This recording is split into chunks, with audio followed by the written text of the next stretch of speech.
pinggan. Sa bayan ng Santa Rosa ay may nakatirang mag-asawa na nagngangalang Hugo at Imelda.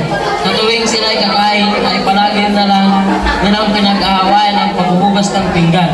Sa tuwing tatanggi si Hugo ay pagagalitan naman siya ni Imelda kung ano-anong pangalan ang tinatawag kay Hugo. Kung mahuling sumasagot ay tutugisin naman ni Imelda ang pobreng si Hugo ng walis tingting. Kaagad naman tatakbo ang kanyang asawa sa bahay ng kumpadre at doon magpapalibas ng galit ni Imelda. Nakasanayan na tawagin ng mga kapitbahay ang bugnuting si Imelda na Kamalda!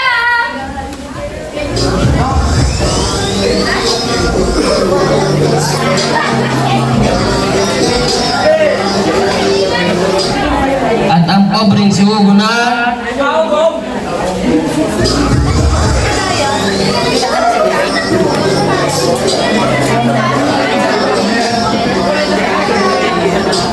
isang araw, patapos na silang kumain, matigas na sinabi ni Kaong na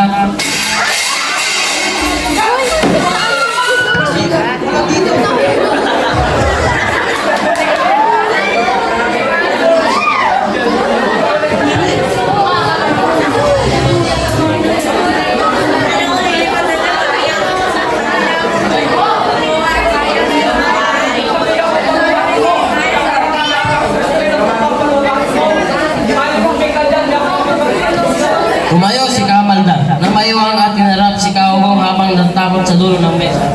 Ikaw ang babae. Ikaw ang dapat magtrabaho.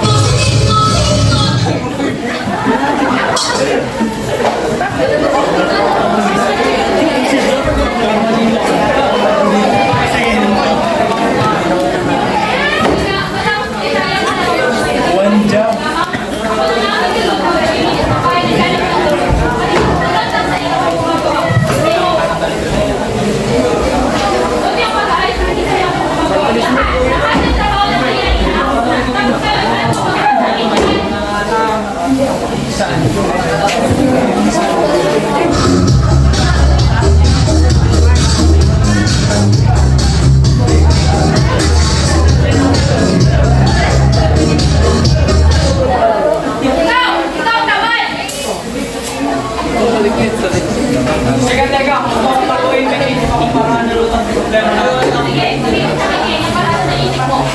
Upo si Kaong sa tapat ni Kamalda. Alam mo, hindi natin pagawain ang pag-ugat ng pinggan. Dahil lang ang balik ka.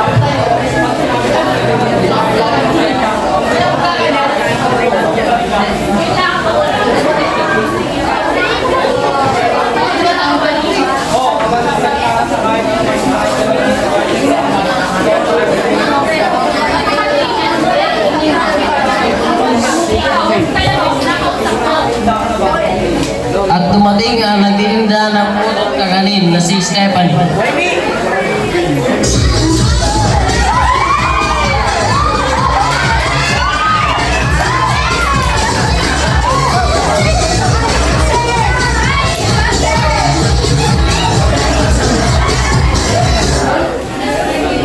Mga mare, hindi ka kayo!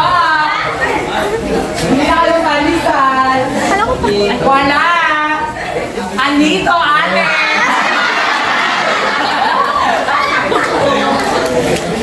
Ayaw nyo? Sige. Ayaw sir?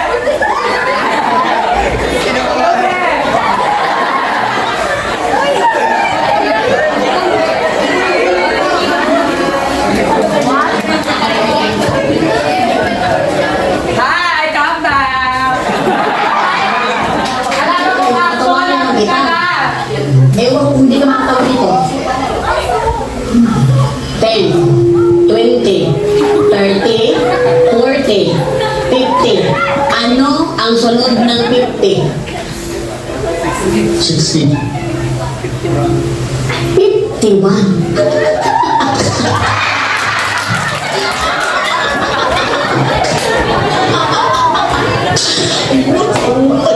Ito, sunod, ha?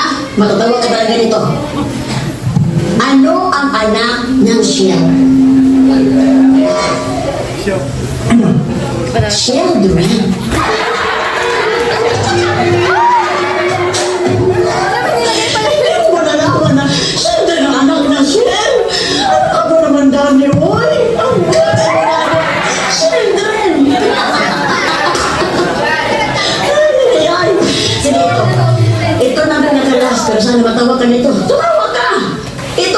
sagutin mo.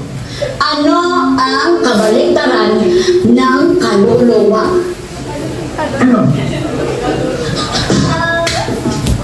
Kaluluno! At dumating ang kumpare ni Kahong na sila Alfred, Carlo, Kurt at Marlon. Habang hindi pa rin nagsalita si Kahong, binuhat nila si Kahong sa isang mesa na uminom ang kanyang kumpare. Habang nasagi nila ang aso kaya ito ay maingay.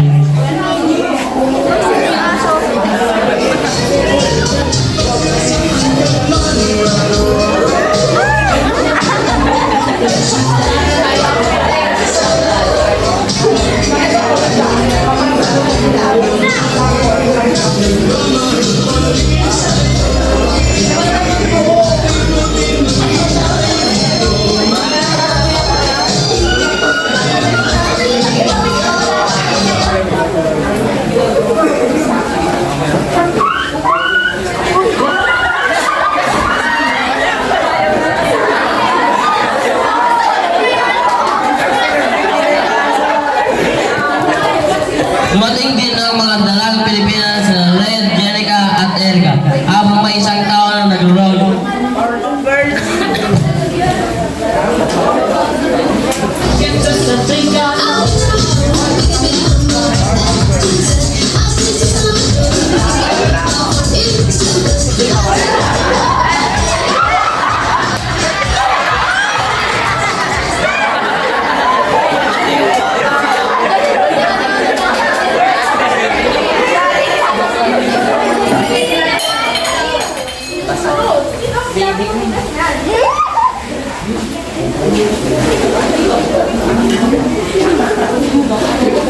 Uy, Jin!